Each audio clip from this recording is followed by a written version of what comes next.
오늘은 이제 느헤미야 마지막 14번째 강해가 되겠습니다. 느헤미야 13장을 가지고 은혜 받은 이후가 더 중요합니다 라는 제목의 말씀 함께 나누기를 원합니다. 사회 심리학에서 상황의 힘이라고 하는 개념이 있습니다. 상황의 힘. 이 무슨 말이냐면 사람들은 스스로 강하다고 생각을 합니다. 자기 신념이 있습니다. 자기 철학이 있습니다. 세상을 관조하는 나름의 가치관을 가지고 있다는 말이죠. 그런데 사람은 사회적 동물입니다. 나 혼자 내가 가지고 있는 신념만으로는 사라지지 않다는 거죠. 환경이 바뀌잖아요. 또 우리가 처음 하는 일에는 긴장감을 가집니다. 그런데 긴장감이 풀리고요.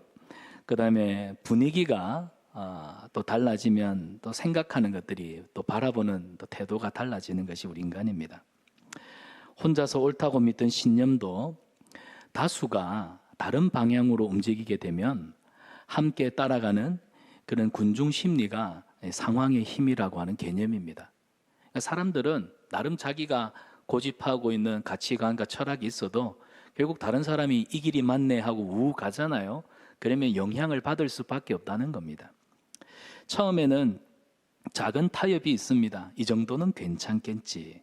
그러나 그 작은 허용들이 반복되지 않습니까? 그러면 어느 순간에 내 마음속엔 새로운 기준이 됩니다. 여러분, 우리 믿음 생활도 우리 신앙 생활도 그렇습니다. 한 번 은혜 받았다고 끝까지 거룩해지지 않다는 사실입니다. 한 번 회개했다고 죄의 습관이 자동적으로 사라지지 않습니다. 은혜는 우리를 일으키지만 그러나 지속적으로 그 은혜 속에 머무는 순종이 우리에게 필요합니다. 자, 그림을 보여주시기 바랍니다. 느헤미야서는 무너진 성벽을 다시 세우는 이야기로 시작합니다. 우리가 1장에서부터 지금 13장까지 총 14주 동안 여러분 수고 많이 하셨습니다. 느헤미야 말씀을 들었는데요. 무너진 성벽을 세우는 것으로 시작했지만 그런데 안타깝게도 오늘 13장을 보면 이스라엘 백성들이 또 무너져 있는 모습을 보여주더라는 겁니다. 말씀 앞에서 울었습니다. 자신들의 죄를 돌아보며 회개했습니다.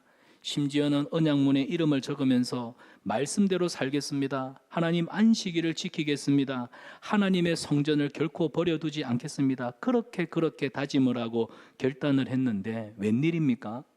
느헤미야가 이제 페르시아 바사 왕의 신 아닙니까? 그래서 페르시아에 잠시 돌아간 그 사이를 못 참고 예루살렘이 다시 흔들리고 있었다는 사실입니다. 성전의 건욱이 무너졌습니다. 예배의 질서는 약해졌고요. 안식일과 또 가정들의 믿음도 다시 흔들리고 있었습니다. 여러분, 성벽이 서 있습니다. 그런데 마음이 무너져 버렸어요. 눈에 보이는 성벽은 버젓이 서 있지만 마음이 와르르르 무너졌습니다. 이걸 보면 무너진 성벽보다 더 무서운 건 결국 무너지는 우리의 마음입니다. 우리 마음이 자주 무너지는 거죠. 그래서 본문이 우리에게 묻습니다.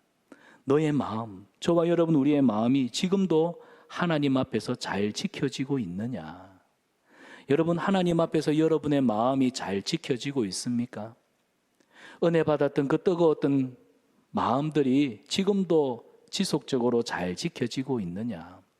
그래서 오늘 우리는 예수님 믿고 구원받고 은혜 받았던 그 이후의 삶을 한번 진지하게 돌아보기를 원합니다.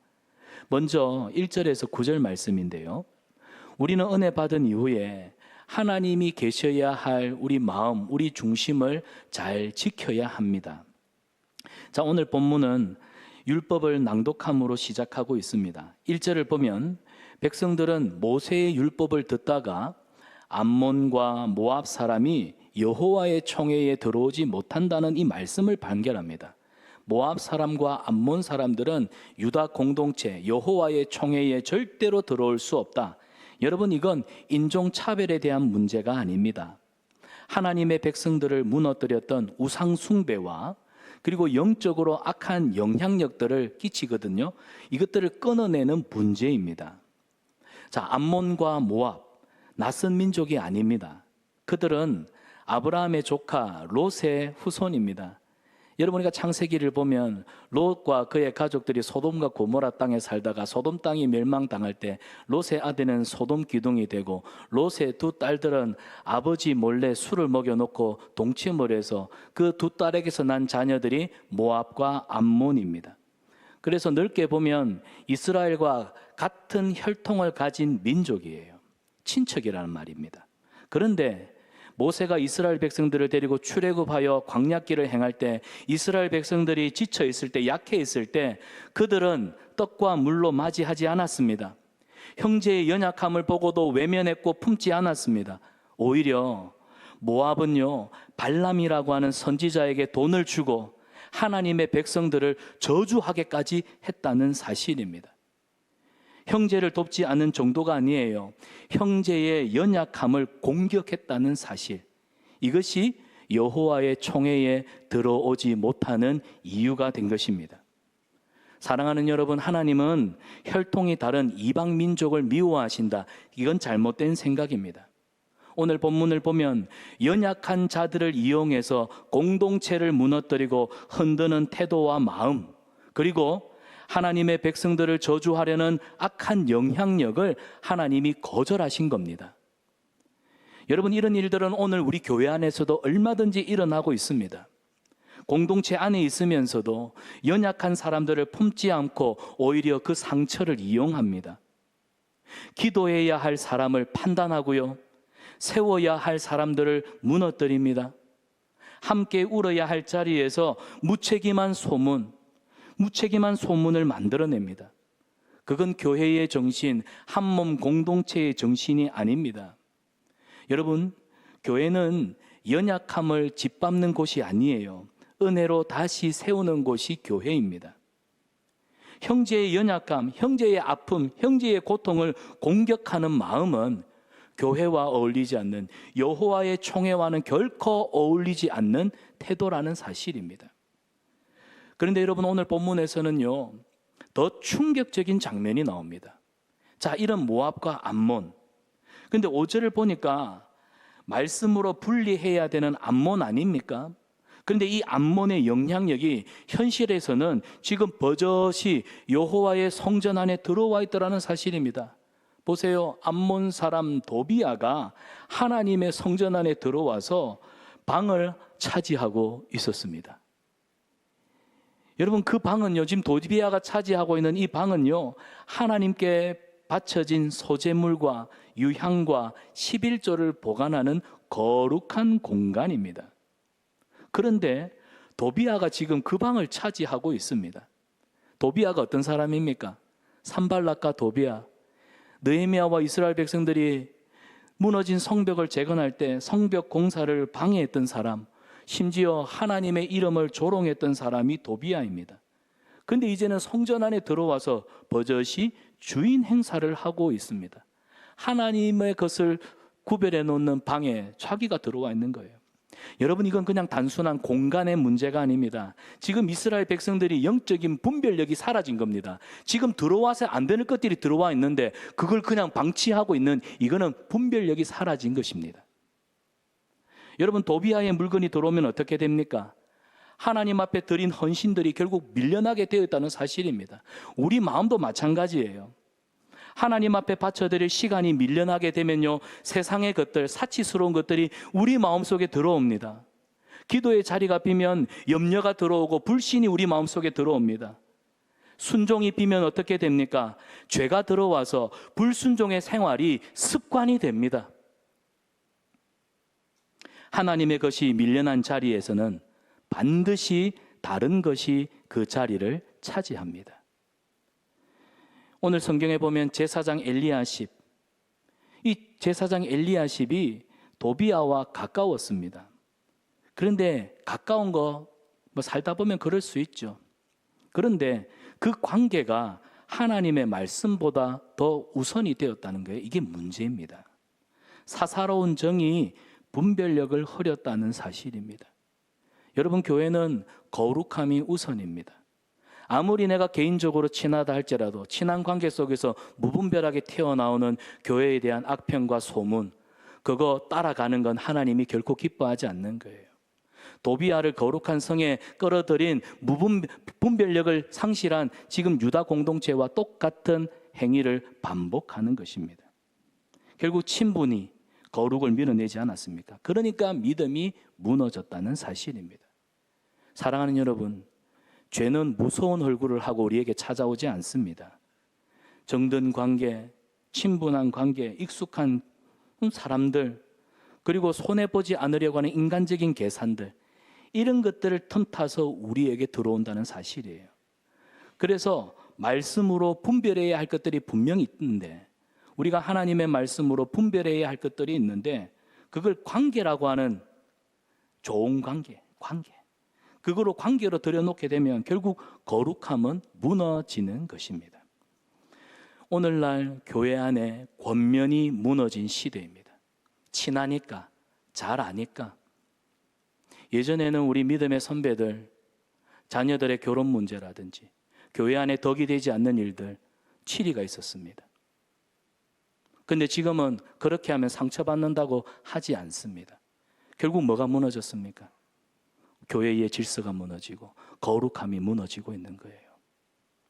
좋은 게 다 좋은 게 아니겠습니까? 여러분, 좋은 게 다 좋은 게 아닙니다. 하나님 앞에서 잃어버려서는 안 되는 거룩함을 잃어버리면 결국 교회는 세속주의에 떠내려가고 마는 거예요. 지켜야 할 것들을 지켜야 합니다. 교회는 세상과 다른 모임이 아닙니다. 인본주의적인 사고를 가지고 좋은 게 좋은 거니까 아닙니다. 우리는 하나님의 말씀을 지켜야 하고 거룩함을 지켜내야 교회는 세상에 생명의 그리스도 예수님의 복음을 힘있게 전할 수 있는 것입니다. 그래서 오늘 본문을 보면 느헤미야가 이 일을 크게 분노합니다. 8절을 보십시오. 내가 심히 근심하여 도비아의 세간을 그 방 밖으로 다 내어 던지고. 여러분, 도비아는 협상하지 않았습니다. 말이 돼야 협상을 하죠. 말이 되지 않은 것들은 협상 자체 불가하다는 겁니다. 어떻게 해요? 물건 전부 다 밖으로 집어 던졌습니다. 그리고 방을 정결하게 합니다. 그 다음에 하나님의 거릇들, 소재물들, 유향을 들여다 놓습니다. 단순한 청소가 아니에요. 무너진 영적 질서를 바로 잡겠다고 하는 굳은 의지고, 이게 바로 개혁입니다. 이게 바로 순종이고, 이게 헌신입니다. 이 자리는 도비아의 자리가 아니야. 하나님께 드려진 것들의 자리야. 거룩함을 지켜야 돼.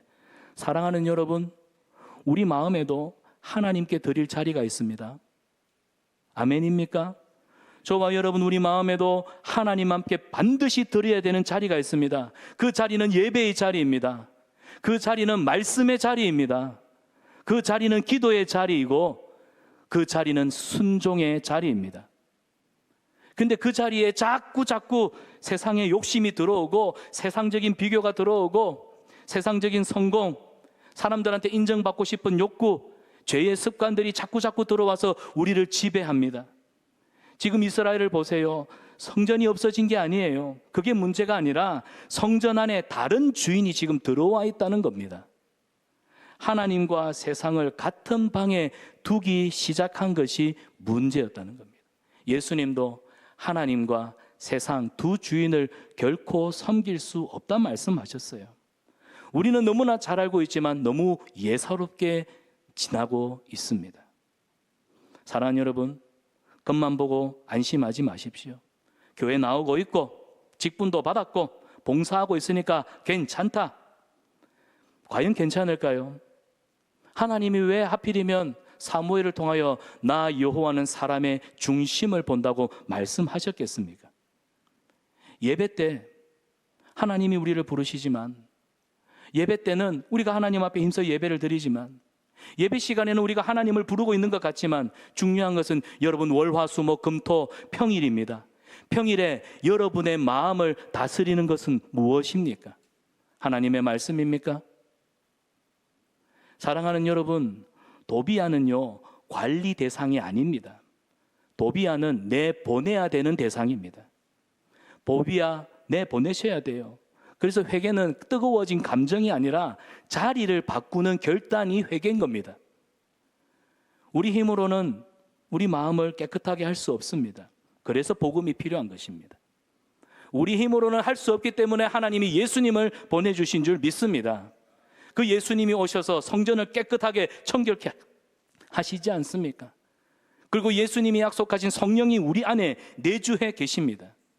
그래서 회개는 내 행동 몇 가지를 고치는 수준이 아니라 하나님께 빼앗긴, 하나님이 아니라 세상에 빼앗긴 내 마음을 하나님께 다시 돌려드리는 일이 진정한 회개라는 사실입니다. 사랑하는 여러분, 여러분의 마음속에 있는 도비아를 내보내세요. 여러분의 마음속에 있는 도비아를 내쫓으십시오. 끊을 것은 끊고 버릴 것은 버리고 하나님 앞에 드릴 것은 제자리에 놓으셔야 됩니다. 끊고 버리고 제자리에. 여러분, 거룩은요, 마음을 다시 정리하는 순종입니다. 저와 여러분, 우리 공동체 안에 거룩을 회복하는 거룩한 순종이 있기를 축원합니다. 자, 두 번째는 10절에서 14절입니다. 은혜 받은 이후에, 우리가 하나님 앞에 은혜 받은 이후에 계속해서 제가 강조하지만 예배가 무너지지 않도록 생활의 질서를 세우세요. 느헤미야가 본 지금 두 번째 문제는 레위 사람들이었습니다. 자, 본문 10절을 봅니다. 내가 또 알아본즉 레위 사람들이 받을 몫을 주지 아니하였으므로, 레위 사람들이 받을 몫을 주지 아니하였으므로 그 직무를 행하는 레위 사람들과 노래하는 자들이 각각 자기 밭으로 도망하였기로.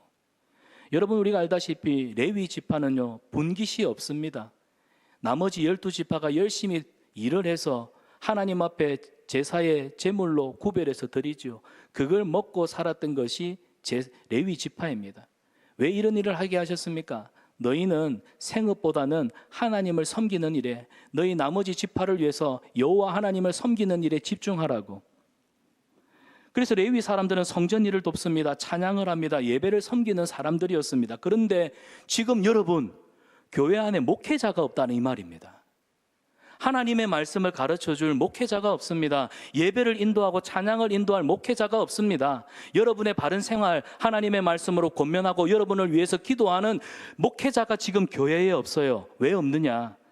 생계 문제를 책임져 주지 않으니까 레위 사람들이 자기 생기 때문에 성경에 보니까 도망하였기로. 이거는 단순히 헌금의 문제가 아닙니다. 지금 교회 안에, 지금 유다 공동체 안에 총체적으로 영적 질서가 무너져 있는 이 안타까운 사건을 우리에게 보여주는 겁니다. 결국에 성전의 창고가 비니까 찬양의 자리가 비어버리잖아요. 예배를 섬기던 사람들이 흩어져 버렸습니다. 이건 그냥 있을 수 없는 일입니다. 그래서 느헤미야가 꾸짖습니다. 11절을 보십시오. 하나님의 전이 어찌하여 버린 바 되었느냐? 하나님의 성전이 어떻게 버려진 바가 되었느냐? 어떻게 이런 일이 일어날 수가 있느냐? 있어서는 안 되는 일이 지금 일어나고 있다, 그 말입니다. 여러분, 우리가 다시 돌아가 보면 느헤미야 10장에서 이스라엘 백성들이 회개하고 은혜 받고 눈물을 흘리면서 그들이 뭐라고 결단했습니까? 하나님, 우리가 하나님의 성전을 결단코 버려두지 않겠습니다. 그들이 그렇게 하나님 앞에 회개하고 결심했는데 불과 13장에 와서는 여러분, 하나님의 성전을 버려두는 또 일을 반복하더라는 겁니다. 결단하면 뭐합니까?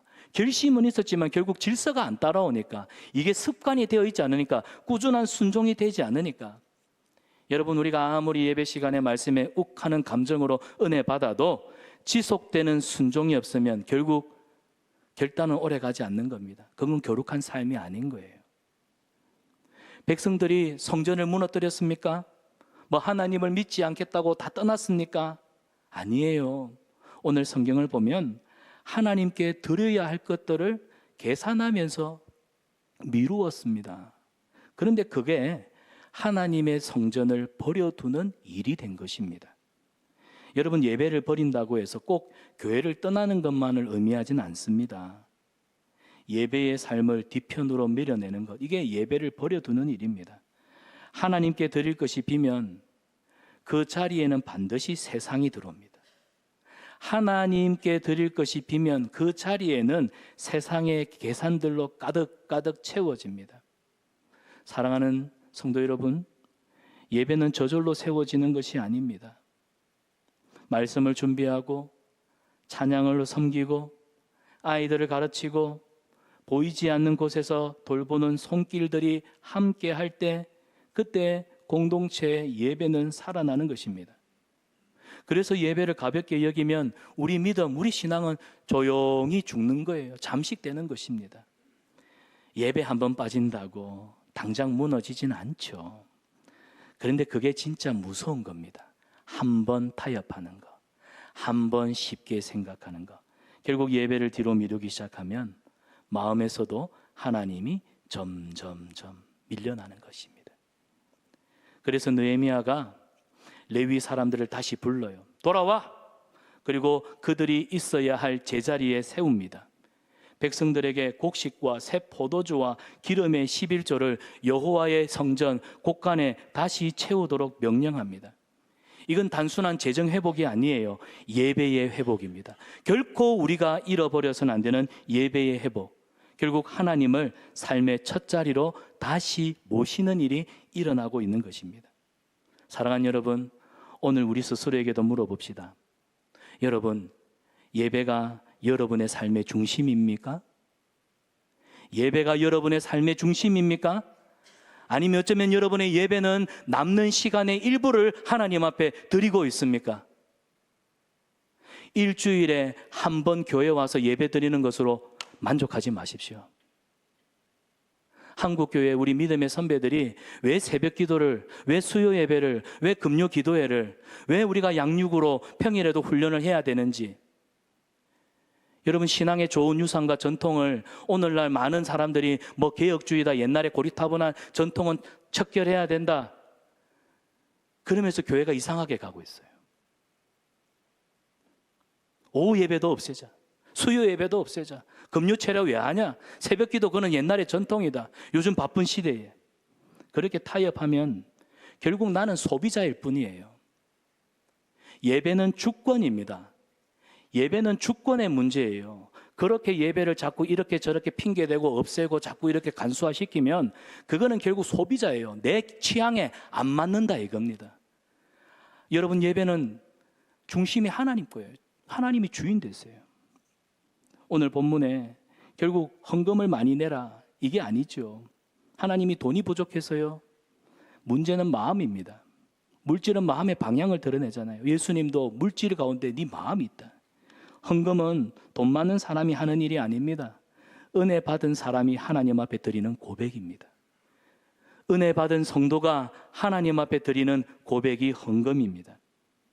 하나님께 드리는 것이 아깝게 느껴질 때 여러분, 내 마음이 지금 어디로 향하고 있는지를 냉정히 살펴보십시오. 예배가 살아나면, 예배가 회복되면 삶을 관조하는 여러분의 방향도 다시 질서를 잡게 되어 있습니다. 그리고 무엇보다 여러분의 자녀들이 지금 이 상황을 눈으로 지켜보고 있어요. 자녀들은 부모가 무엇을 중요하게 여기는지 말보다는 부모의 삶으로 배웁니다. 부모의 어깨 너머로 배운다는 사실이에요. 부모가 예배를 소중하게 여기면 자녀들도 예배를 소중하게 여길 줄 압니다. 부모가 돈과 성적과 성공을 더 크게 말하잖아요. 그러면 아이들도 그게 중요한 줄 안다는 겁니다. 가정의 예배 질서는 말이 아니라 부모의 우선순위로 세워집니다. 나의 책임이에요. 그래서 느헤미야가 오늘 11장에 민장들을 꾸짖는 이유도 바로 이 때문입니다. 예배가 지금 무너지고 있는데, 질서가 무너지고 있는데 어찌 영적 지도자들이 방관할 수 있느냐? 영적 지도자들은요, 자기 인기 관리하는 사람 아닙니다. 교역자들, 교회의 직분자들은 사람들한테 인정받기 위해서 사역하는 사람들 아닙니다. 공동체를 하나님 앞에 세우는 사람들입니다. 그래서 교회의 지도자들은, 리더들은 기도해야 되는 거예요. 예배가 항상 우선순위가 되어야 됩니다. 나도 예배가 되지 않고 내 생활이 기도로 채워지지 않는데 뭘 섬겨요, 뭘 섬겨. 그래서 지금 느헤미야가 꾸짖지 않습니까? 오늘 느헤미야가 우리에게 던지는 이 질문과 이 책망, 내 마음의 예배가 왜 버려졌느냐? 오늘 우리는 이 질문 앞에, 이 도전 앞에 변명보다는 회개가 앞서기를 주님의 이름으로 축복합니다. 회개가 필요한 때입니다. 예배와 말씀과 가정의 기도를 다시 세웁시다. 믿음은 말이 아닙니다. 하나님을 삶의 첫 자리로 모시는 질서 속에서 우리 믿음이 드러납니다. 여러분, 이 믿음으로 하나님 앞에 칭찬받는 저와 여러분 되기를 축원합니다. 자, 마지막 세 번째는 15절에서 31절입니다. 우리가 하나님 앞에 은혜를 받은 이후에 다음 세대에게 거룩한 믿음의 언어, 신앙의 언어를 반드시 물려주십시오. 여러분, 느헤미야가 본 건 세 번째, 안식일에 관한 문제였습니다. 느헤미야 눈에 딱 들어온 세 번째 문제가 안식일, 주일 성수에 관한 문제였다는 거예요. 자, 15절을 보면 안식일에 사람들이 지금 장사를 하고 있습니다. 왜 장사할까요? 먹고 사는 일이 급하니까, 생계를 위해서. 이 주일도 포기 못하는 겁니다. 곡식을 나르고 물건을 팔았습니다. 두로에 있는 사람들, 두로는 여러분 저기 해양민족입니다. 페니키아, 해상무역이 활발했던 그런 나라예요.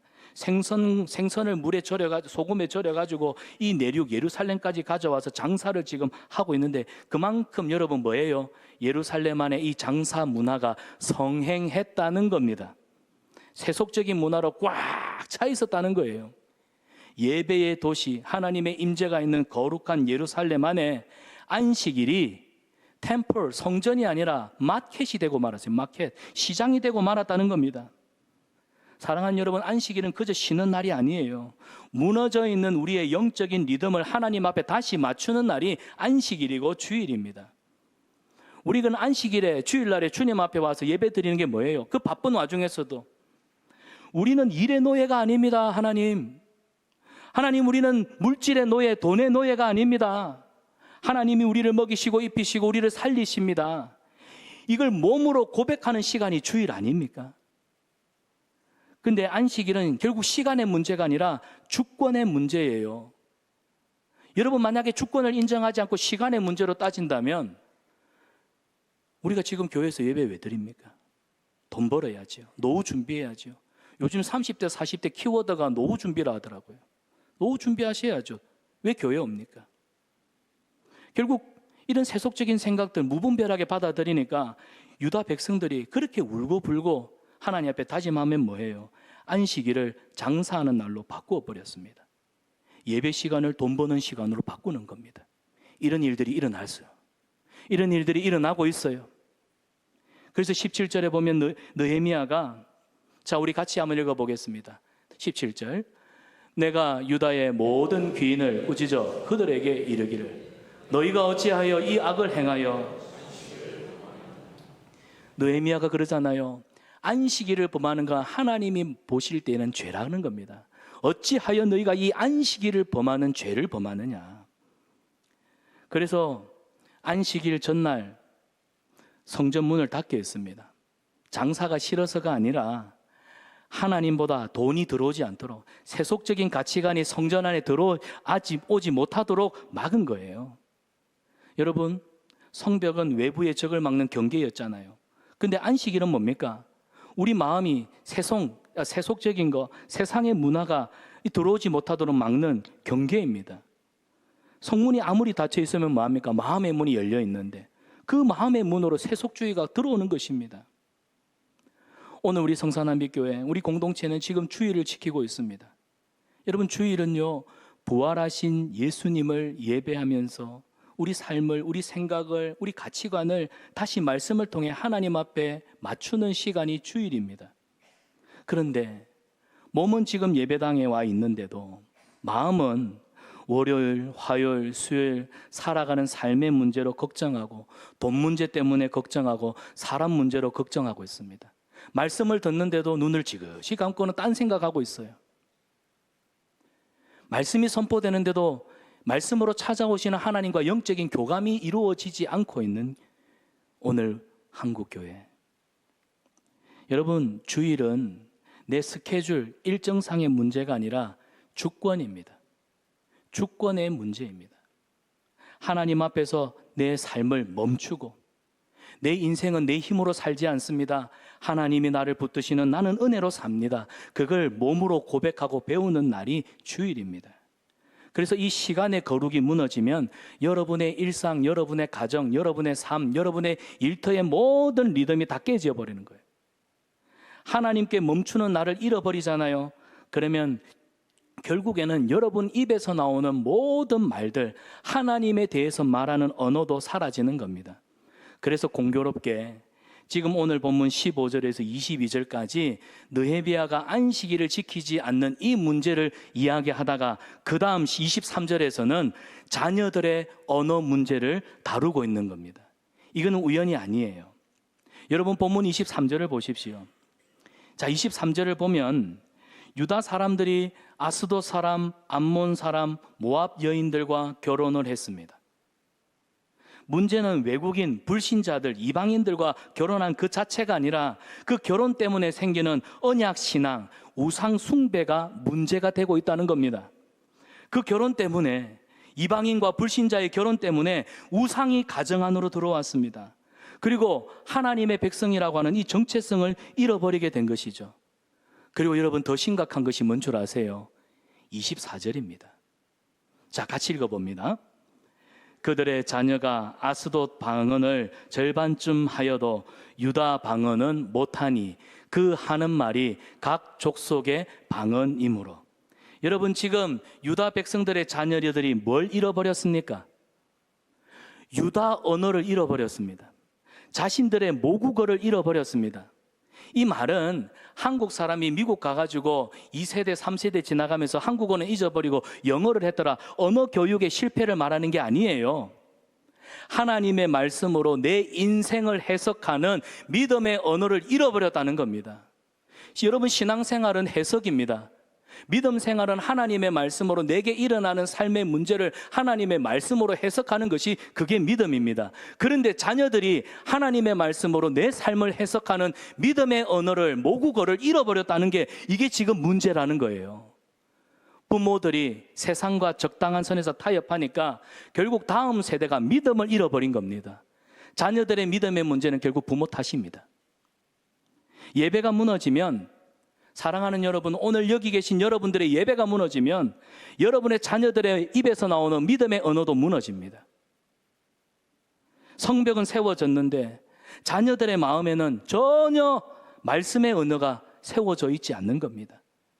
성전은 있지만 가정 안에는 믿음의 언어가 사라져가고 있는 이 기이한 현상을 지금 느헤미야가, 그리고 성경의 저자가 이걸 지금 놓치지 않고 기록하여 우리에게 이야기하고 있다는 사실. 결국 알아서 아이들이 예수님 믿고 믿음의 가정에서 자랐으니까 신앙생활 잘하겠지. 신앙은 절대로 저절로 전해지지 않습니다. 가정에서 믿음의 언어가 사라지고 말씀의 언어가 사라지면 결국 우리 자녀들은요, 세상의 언어로 자신들의 인생을 해석하기 시작합니다. 여러분, 오늘 여기 나오는 아스돗 방언이 뭐겠습니까? 아스돗 방언이 뭐겠습니까? 우리 부모님들이 자녀들한테 늘 하는 말입니다. 성공해라. 공부 열심히 해라. 고3인데 어디 교회 가노? 학원 가야지. 뒤처지면 안 돼. 돈이 있어야 안전해. 그리고 자녀들한테 성경 한번 읽어주지 않는 부모님들이 아이들에게 요즘에 경제관념을 가르쳐줘야 된다고 아이들한테 주식 계좌 열어주고 돈을 주면서 주식 투자하는 방법을 가르쳐주고, 쓸데없는 거는 왜 그렇게 잘 가르쳐주세요? 이게 오늘 우리의 부끄러운 현상입니다. 믿음의 가정에서 지금 다른 언어가 지금 생겨나고 있어요. 기도하자. 말씀 앞에서 한번 생각해보자. 아들아, 손해봐도 괜찮다. 정직해야 돼. 딸아, 예배가 우선이다.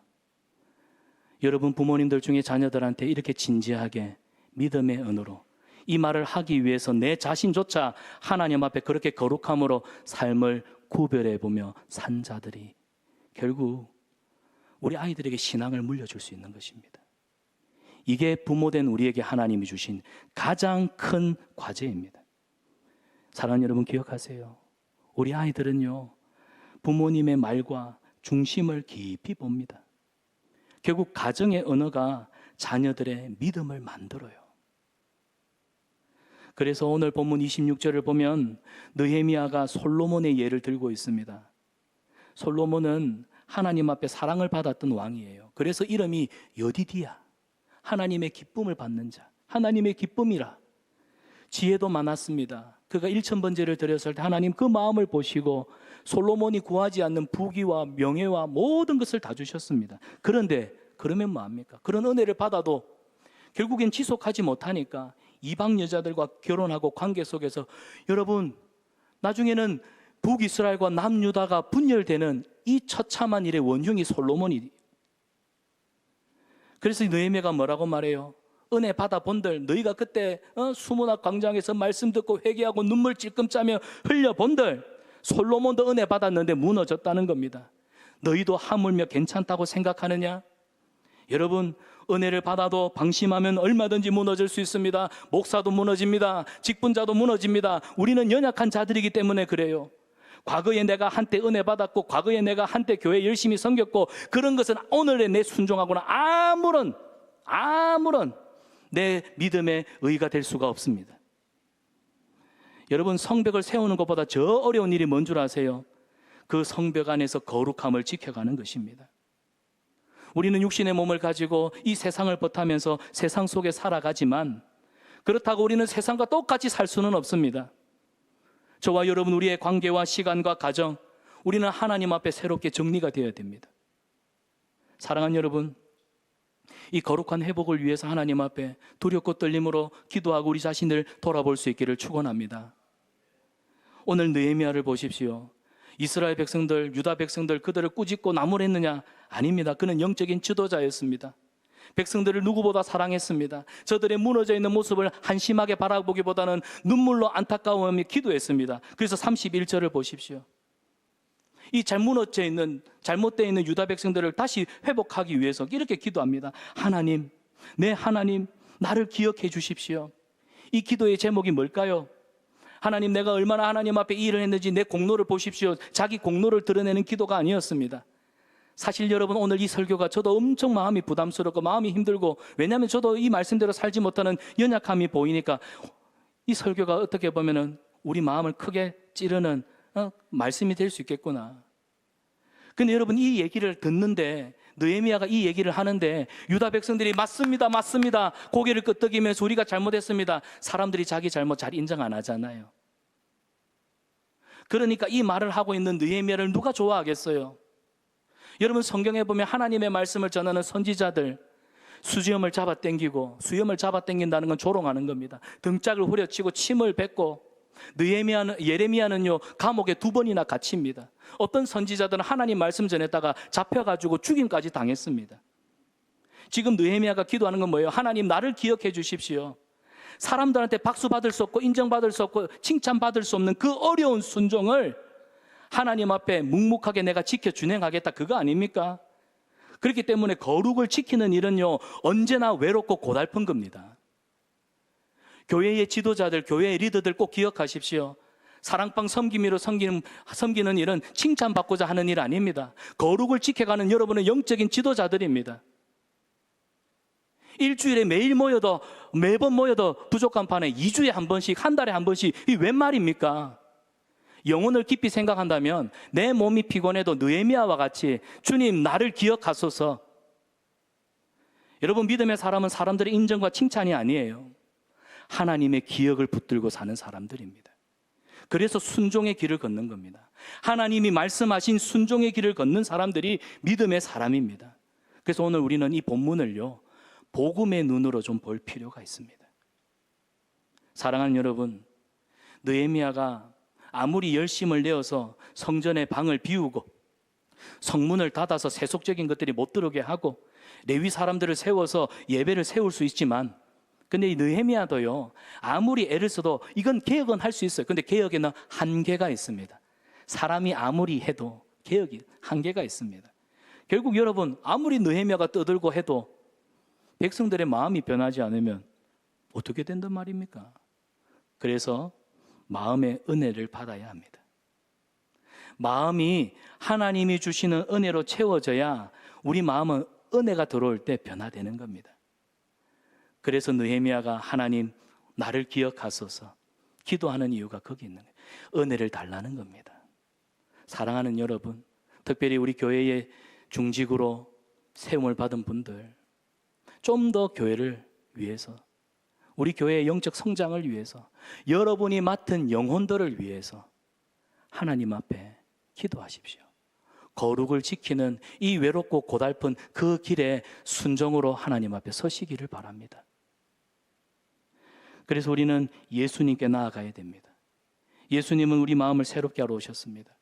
자기 몸을 찢어 하나님께 나아가도록 우리의 중보자가 되어주셨습니다. 그리고 안식일의 주인으로 오셔서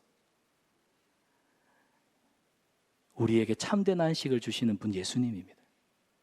여러분, 느헤미야는 성문을 닫았지만 예수님은 우리 마음을 새롭게 하시는 분입니다. 오늘 우리의 순종은 은혜를 받은 자의 응답입니다. 은혜를 받은 자의 응답이 오늘 우리의 순종입니다. 우리는 구원받기 위해서 거룩하게 사는 사람들이 아니라 이미 예수님 안에서 은혜를 받았기 때문에 우리는 거룩을 사모하는 성도입니다. 은혜는 우리를 다시 하나님께로 돌아가게 합니다.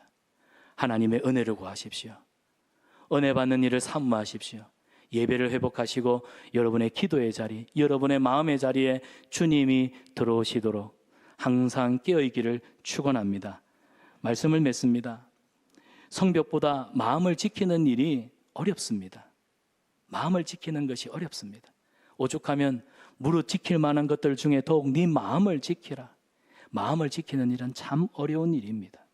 그러나 오늘 주신 말씀 흘려 듣지 마시고 하나님, 내 마음을 지키겠습니다. 내 마음의 자리에 주님이 계시도록 힘쓰겠습니다. 여러분, 경건 생활, 말씀에 순종하는 생활 힘쓰십시오. 다시 무너진 우리의 마음까지도 붙드시는 예수님 안에서 날마다 새로워지는 우리 성산한빛교회, 우리 성도들 되시기를 주님의 이름으로 축원합니다. 오늘 주신 말씀 붙들고 우리